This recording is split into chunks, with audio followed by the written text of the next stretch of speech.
What? Who? Oh, I must have dozed off. Perhaps we need a spot of tea to wake us up.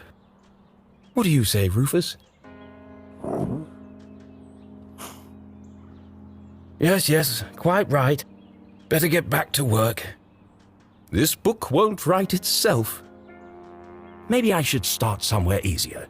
I'll come back to the prologue later. The sun rose over another perfect day in picturesque Arthurton.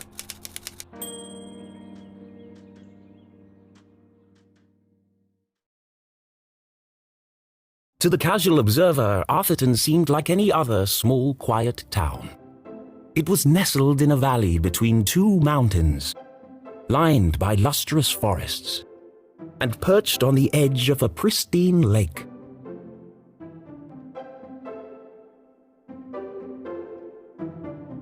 It had a main street with all the essentials, including a place to sip coffee. It had schools, a college, a church, and a police station. It even had a museum no one ever visited. It was the kind of place you might find anywhere on your travels. Typical, maybe even forgettable. But there was one thing in Arthurton that was unlike any other town in the whole world. Actually, it was a girl. Her name was Jenny LeClue, and she was the world's greatest detective.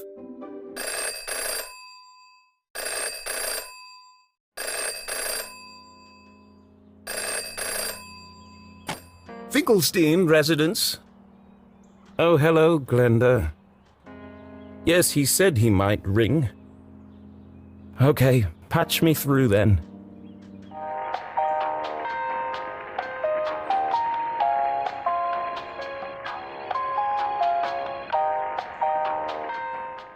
Richard? Yes, I got it. I did, and my answer is no. I understand that, but... Well, yes, of course, but... No. Nothing is settled. I'm not going to do it. It goes against everything my books stand for.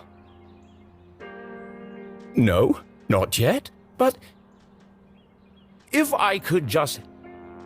Please, listen to what I'm saying.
You don't understand what you're asking for.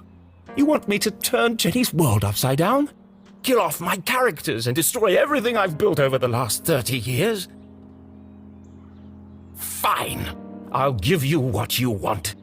But I warn you, I'm a stream of consciousness writer, and you have unleashed my fury. Good day, sir.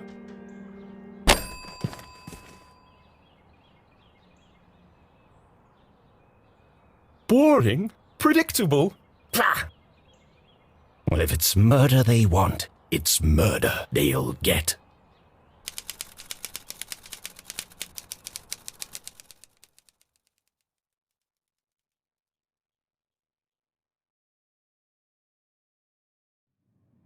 It should have been another perfect day in Arthurton. But today was different, and nothing would ever be the same again. To begin with, Jenny LeClue was dead.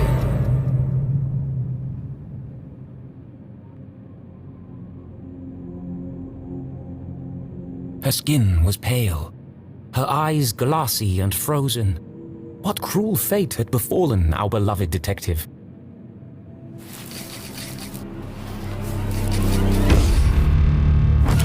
No, Mrs. LeClue, she's doing it again. Jenny LeClue, you are a dead body. Dead bodies don't talk.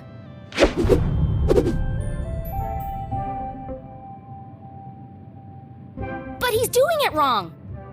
As wonderful as it would be if all cadavers were so talkative, we must deduce the cause of death without their help.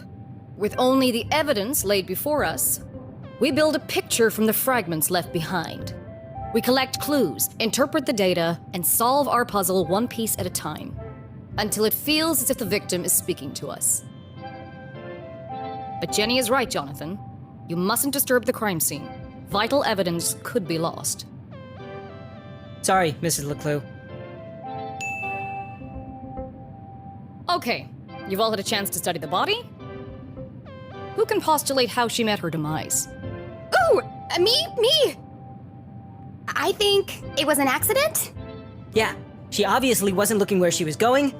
So she slipped on the wet floor, And cracked her head open. Like an egg. and then she bled to death. Really? How can you tell? Well, there's a giant pool of blood around her head. Yeah, I know. I was being sarcastic. Oh. Actually, you're both wrong. What? It was cold-blooded murder.